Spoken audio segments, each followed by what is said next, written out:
après-midi comme bonsoir, bande de Kognonso, ya PJM TV, bisika nyonso bozolanda biso, bozibiso, sika nzambe na lola apambola bino ndenge to mesana, o ezali chaîne na bino bolingaka makasi, tozali na émission ya sika, émission oyo édifier peuple de Dieu, na émission na biso oyo tokolobela sur la prophétie.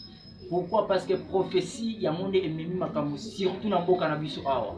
Tozomona prophétie et comme kokabulaka mwana na papa, mama na mobali, donc vraiment eza mystique. Yango to sepela ki non esengeli to lobela makambo parce que trop c'est trop. Alors na yango na sepela ki na benga ki mosala nzambe moko na kuta na ye, na invita ki ye andimaki akoya pe lelo à répondre na invitation naza déjà na ye. Yango nalingi na présenter bino mosala nzambe. Pasteur, bonjour. Bonjour les Kokesi. Comment vous allez? Ouais, par la grâce de Dieu, pour la là. Merci Pasteur. Vous pouvez présenter comme on a eu nani. Et puis l'église des alliés, et puis ceux qui numéro de téléphone peuvent aller au PC Malamoko parce que ma caméra la prophétie à mon des yeux. Merci beaucoup. Vraiment merci de l'invitation à vous. Dengo benga kibiso, moi tout ça les fois pour nous répondre, pour nous l'invitation. Na benga na komo ya Pasteur Josué Mayo. Pasteur Josué Mayo, Aza Mokambia, église, centre évangélique Ramaleshi. Ramaleshi, où ils allaient na commune ya Sélé, na avenue Ngaki, numéro 18 bis, quartier Baumbo. Première référence, ils ont Arrêt Plaza, station Arrêt Plaza. Et deuxième référence, ils ont école orthodoxe, avenue Ngaki, numéro 18 bis. On a numéro de téléphone, plus 243. 081 0073 841 plus 243 81 0073 841 de Bissika et vous avez facile. Merci ndeko nazana kondimakazi numéro parce que ce qui azana mituna akobenga ekozala malamu. Alors pasteur tolingi tokende tout droit au but loko na benga ki vraiment eza makambo ya prophétie. Est-ce que vous pouvez vous prophétie Zani? Merci. Ndekokesi. Na yebike na koko scandaliser bato ebele na likambo etali prophétie parce que bato ebele ba jo kantiango na ndenge mususu. Véritable prophétie, c'est la parole de Dieu. Na mukuse tant que la prophétie Zani na kobaraka, prophétie c'est la parole de Dieu. Parce que la parole de Dieu est une prophétie par excellence. C'est ça la véritable prophétie. Où est-il les accessoires? Oh, merci. Prophétie est la parole de Dieu. Oh, est-il accessoire? Mais pasteur, ceux qui ont le bon pasteur Oyo a contredire parce que nous avons même na ba TV de partout. Oyo kal mutazo benga sikoyo. Ozana esika songolo. Ozana hotel. Ozali boyi. Mwana na yo oya za ndoki. Mwana wa mibale wana ndoki. Mobali na yo ndoki. Et nana ba victime même. Oyo babenga kinga lelo soki bazali banda eza parce que bakangaki ndoki na famille. Eza dit ya nani ya un prophète mutu a prophétiser ki ke azali ndoki. Papa pe ou maman abwaki si mwana wana libanda lelo azali banda. Alors, pasteur oyi ko canaliser biso ba ndenge lobaki ko scandaliser biso que prophétie est la simple parole de Dieu. Bon? Wana yo te lo bien. Mais prophétie la parole de Dieu. Na elo bozotu na wana elo na koyebi biso ezabu même Jésus aisaka Nathanaël tango zaki na se nzeta figi na mona ça prophétie parce que prophète soit bozula la place wana ba ya bi prophétie la parole de Dieu comment Jésus a prophétisé qui Nathanaël maintenant faire comprendre que si ma Jésus pour prophétiser Nathanaël alengaki Jésus soukisa ki na prophétie aki siko côté ya ye abaki sipoyo bokomona ba ange bakobanda komata pe kokita aye ko enseigner. De l'autre prophétie, ils ont l'enseignement de la cimaté. Prophétie, ils ont l'offrande. Prophétie, ils ont le sacrifice. Après prophétie, ils ont s'aimer. Après prophétie, ils ont fait l'action des grâces. Après prophétie, il faut ça le sacrifice. Est-ce qu'il y a une véritable prophétie? Oui. Bible le dit na Joël qui n'a mis kola suka baboso pa molimo. Ikolo ya bato po ba sakola. Mais est-ce que ndenge nzamba beleki akosopa molimo likola ba jeunes gens? Vos jeunes gens vos fils et vos filles prophétiseront. Est-ce qu'ils ont qui n'a le lingue tout le monde l'élo? Ce n'est pas ça. Ils ont le lingue tout le monde l'élo. Merci pasteur. Vraiment, n'a se perd pas pour le baka bien. Merci. Lolenge olakisi biso awa déjà na moni ekomi kobuka déjà pasteur moko. Mais pasteur on a un problème na yoyebi. Na yeko buka mutu te na yende ko éclairer peuple nzambe. Merci. Merci pour l'éclaircissement. Bande koboki prophétie en réalité ezali ozo kanisa wana te parce que lelo to komi komona bana nzambe ebele. Donc na église asambelaka ceux qui kuna bayebisa été lobby to mona liwa lobby boyina vina yo omona akimi na église wana amona église wana nzamba zate parce que est-ce une église on peut prophétiser bana nzambe bayebi bazolanda biso je crois mokolo tobengaki oyo ya kosala émission d'église après mosala tozalaki na yango omonaki ndenge mosala elekaki soki nzambe alobi tolobaka mais ce n'est pas forcément que l'église na biso baprophétisa, ce n'est pas ça.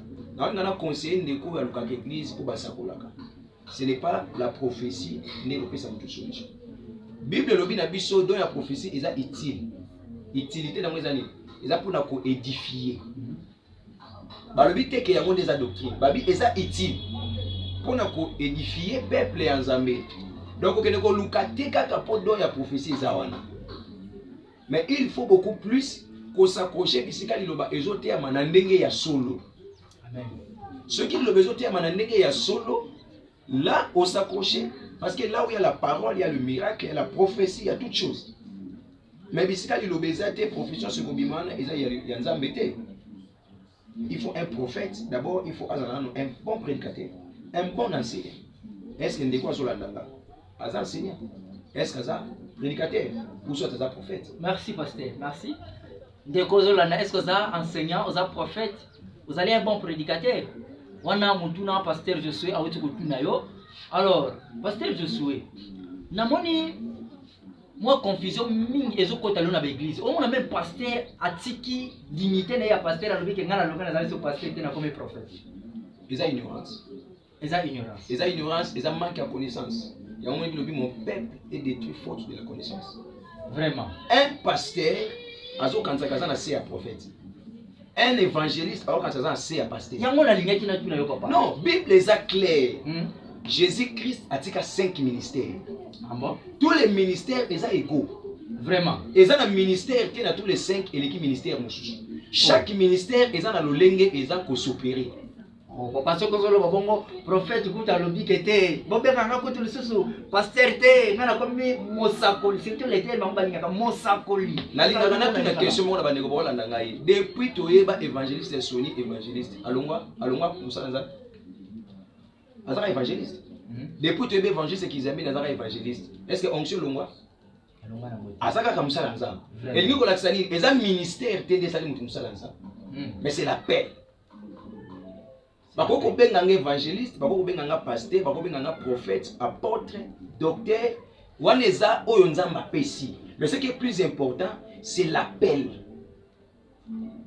Yo somo na kati église mutazala ki pasteur alongo pasteur comme apôtre.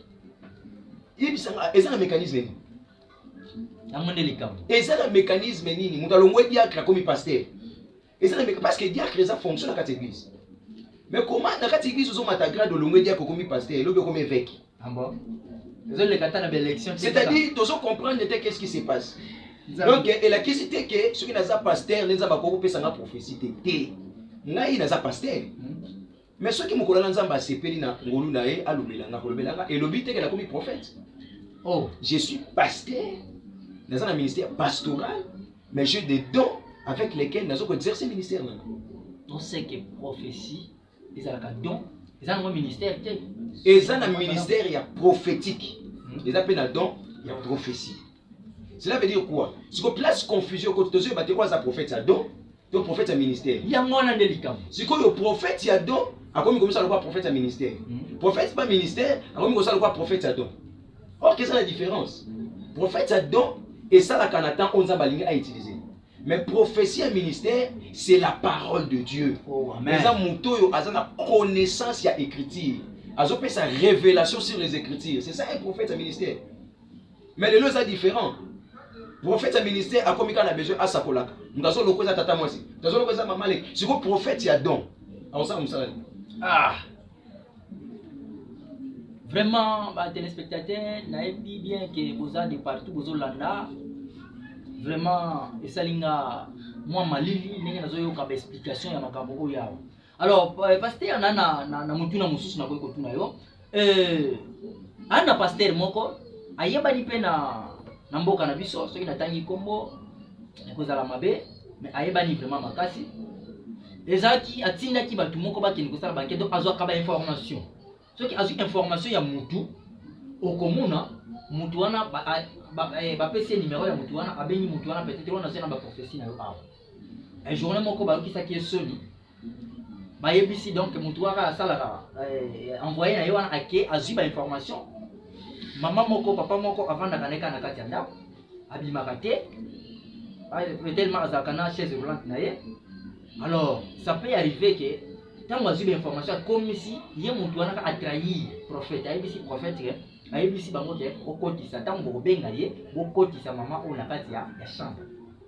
Alors ntango ye pasteur babengi ye azwi bango ndenge na bina abti kata nayebi ozobenga mpona makambo ya mama songolo ndenge aza wana aza place te la kati ya salon balobi te lokuta aza na salon te aza na chambre. Alors tala degré tozokenda prophétie lelo bato ya marke wana nayebi te bango wana nde baprophète ya don obe baprophète ya ministère wana baza baprophète ya marke oh c'est-à-dire quoi baza baprophète te bible elobi na biso na livre ya Jérémie malheur na basakoli ya lokuta vraiment oyo bazosakola ntango nzambe alobi na bango te. C'est-à-dire bango moko bamisali ba visionnaire bango bamisali vision bango bamisali pe mutu apesaka vision vraiment na futi bato na nga mbongo bokene bozulanga ba information boyela ngai napesi bato na nga moko mbongo nazwi numéro moko privé na tie oyo na tie na affiché na écran ekoleka te bino bobenga nga napesa bino ba prophétie bo changer ba voix baza ba prophète ya mankiuna. Mais nazolinga na biso ke parmi les prophètes ya mankiuna ba prophète ya vrai bazali kasi prophète ya vrai prophétie na ye ekozala accompagné na liloba na nzambe. Prophétie na ekozala accompagné na éclairage des écritures. Prophète ya nzambe akopanza libota te na prophétie. Jésus asalaki 3 ans et demi na ministère apanzaki famille te. Amen. Azongisaki bato na nzela. Amen. Azongisaki bato na liloba na nzambe.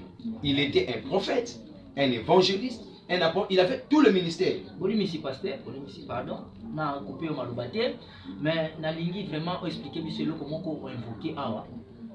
Parce que tant na biso comme ko kende déjà. Le terme mankiona. Mankiona, c'est ça le souvenir. Terme mankiona, prophète ya mankiona. Terme mankiona, pardon. Ba jargon oye wuti ko bima awa ya biso ba kongolais ba terme to utiliser mikolo yo benengi. Terme mankiona za terme oyo prophète so mutayi bien. Ye prophète wana. Yo prophète yo yebi terme mankiona. Terme mankiona ezali mutu amoni ne loko te, mais ngasa lo amoni loko. Oh. Na ebisio na kenda na église moko songolo, ndenge na lobaka na église na sekisaka bandeko na ba 1769. Sika boye pasteur. Na kenda prophète azopesa prophétie yake na saki ya mama moko trousse wana aza na chaînette. Mais chaînette wana ezokuma ngolo. Oh. Oyo nga na yebi soki ya solo ezalaki chaînette, fallait pas l'exception notamment eza chaînette. Après pas l'exception ndenge ekomi ngolo. Mais ba bimisa biso ka ngolo. Oh. Bon, to réfléchir ensemble. Sima ya mikolo, prophète wana beli liboma. Amen. Ozomona siko ndenge nzamba azomema bato. Vraiment. Yo prophète ya mankiona obera likoma. Ezolakisa ke nzambe bakoselaka likambo te. Napesaka adage moko bakatisaka ebale na mokongo ngando te. Pona katikati ngando ko lobaka mboka na ngonga na lembi. Sika boye na okoma na suka te. Amba? Kokosela nzambe likambo te pozwa mbongo. Pozwa ba partenaire. Ndeko kese ngai na leki te na TV pona ebisa bato ke na pesa prophétie bo pesa na mbongo. Mais na leki pona éclairer bato. Naza na besoin bato so ba yepa na ngati. Mais na besoin bisika mutu aza a comprendre que naza bisika ya nzambe. Parce que yeso ozonga kala te. Prophétie te to église na kuta na église na ndeko moko na église moko abi parce que prophète na bango a prophétiser makasi babi yepe na okota lola. Oh, qu'est-ce qui prouve que ya okota lola? Parce que lola mona otile le fungwa mati. Mutu moko te akota. Kaka Yesu ye moko kitaka ye moko pa mata. Siko yo lelo ni ezo signifier, ezo justifier que prophète na okota lola. Pourquoi? Parce que ça roula. Ah. Ozomona siko. Non, elingo la kisake na lekite pona na flatter bato. Dans l'équipe était pour détruire prophétie. Mais dans l'équipe on a éclairé batuke véritable prophétie est à auto zoité. véritable prophétie ezate ke mutazo lokoza mama leki véritable prophétie ezali liloba na Nzambe oyeba Jésus Christ oyeba véritable parole de Dieu parce que yeba ke na komwa Jésus Christ nde bisika nyonso ebandi eza na centre bilobi c'est pourquoi Dieu l'a souverainement élevé et lui a donné le nom qui est au-dessus de tous les noms. Et il y a nini et la prophétie mokote eza likolo komwa Jésus pour ton information. Prophète Zola nanga apôtre Zola nanga ebi ke prophétie bikisa na mututé. Oh, mais tout ça ko se batu point. Papa tika boye. Prophétie ko bikisa mututé. C'est que bozana ba secret musu bo bombela ka biso. Non, biso to landela moni. Mais tout ça ba na batu vérité. Oza lobi mon peuple est péri puisqu'il manque la connaissance. C'est-à-dire, Bible le dit ta parole est une lampe à nos pieds. C'est-à-dire, ezana loko moko teza lokola mwinda lokola liloba na Nzambe. Oh, prophétie et kobik sur tata banozo prophétie du 1er au 30 et kobik sur te changer le côté. Et ça rapport et la qui ça et avertir yo. Mais ce qu'on prier tes solutions pour ezati. Oh, ozo mona siko. Siko nyonso na bana Nzambe ba éviter. Bana Nzambe ozo kanza ke non, na nzela ya prophétie nda ko solution. Na nzela ya prophétie nda kobika. Mais muto amikosa te. Lokola émission de la prophétie, nous avons interpellé prophète que tout ce qui sa peuple en Zambie. On n'est pas appelé les serviteurs de Dieu quand apôtre Zambon est dans la mais pour tomber ma bateau, pas kota lola. Tous en mission que dépeupler kaya Satan, tout peupler kaya en Zambie. Amen. Est-ce que ceux qui nous appellent dans la prophétie n'est pas à ajouter? Aujourd'hui il y a des prophètes qui sont dans la Bible. Mais oui, je te dis vrai. Et ça prophète attend la Bible. Hier a envoyé ce nom à quelqu'un a prié à Nzamba le Belangai. Oh, mais Nzamba on a son ministère le Banzamba ezate. Oh. Au monde a prophète, au monde a pasteur, ba kombo ebele na kata ministère, mais Bible a ebile ba luka verset na Bible. Ce que osa pasteur obenga mandeli. Bon. Même Jésus pour tomber la batu ba apôtre, parce que 3 ans et demi de formation. Yo bimi malamo parce que ozo ki don, ozo ki révélation bina comme prophète. Parce que ozo comme prophète, ba personne maté à hauteur raté. Yo le gars pour un service prophétique. Le gars pour un service prophétique. En tout cas, ozo mona ke batu bazo. OK, merci pasteur TV Zalim Bonga.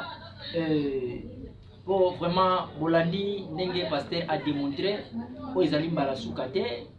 Mais yo pasteur o yo prophète o yo on contredire pasteur je souhaite ba numéro ezali wana benga biso tokutana nayo oya ko contredire la TV parce que ye alobi ke oyo zo sala wana c'est que eza bien té mais pour tosilisa pasteur na kosenga soki ozana moya suko ko koluba moya suka premièrement merci na bakonzi ya chaîne PGM TV et merci na yo pe na invitation na pesa ki biso merci pasteur. Moi, je suis ndeko oyo azolanda na moment oyo aluka Nzamba solo. Aluka Nzamba solo atika ko s'accrocher na prophétie. Bilobi na tango asuka mingi ba wana komba Jésus Christ. Mais yem tatini ba moté. Ba sakola lokuta ba kobima. Ba apôtre lokuta ba kobima. Kaka po ba séduire ba Eli Nzambe. Kasi ndeko azolanda ngai Nzamba ndinge ya watindi biso to ya koluka. Na nzela émission na yo linka na sungane bisa yeke a s'accrocher bisika lo Nzamba solo. Merci Nzambe atindi biso poto sungandeko oyo azana libunga. Vraiment merci pour la fidélité. Nazanga mon côté na sima caméra tozana ndeko Chris pe mbote na batu nyonso bozolanda biso. Sika Nzambe na lola apambola bino o s'abonner massivement na chaîne na bino PJM TV. Ezali chaîne na bino oyo édifier bino na parole ya malamu na bile oyo lamba matoko. Boko zala desi ata mukete sika Nzambe apambola bino. Ciao.